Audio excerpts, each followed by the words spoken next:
सुगिया ऐसन मम्मी पोसी दिहले हो मछरिया ऐसन पापा बेची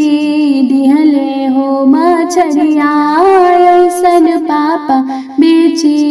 दिहले हो उलटी के ताकेली कावना बेटी हो पापा मुहावा फेरी लिहले हो पापा मुहावा फेरी लिहले हो पापा मुहावा फेरी लिहले हो अब का तू ताकेलो हमरे ओरिया हो घरवा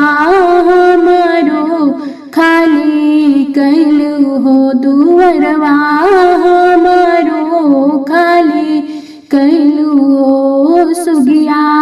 ऐसन चाची पोसी दिहली हो मछरिया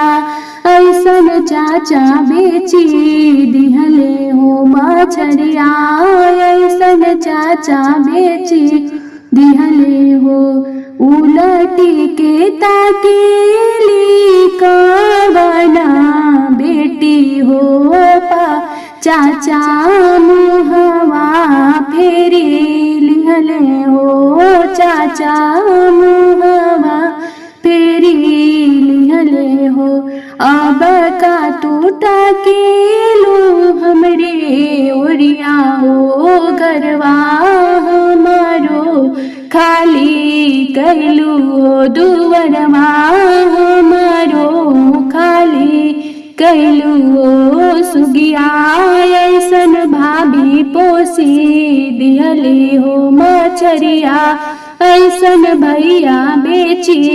दिहले हो मछरिया ऐसन भैया बेची दिहले हो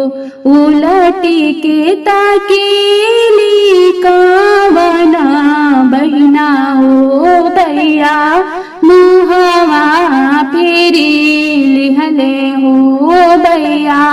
मुहवा फेरी लिहले हो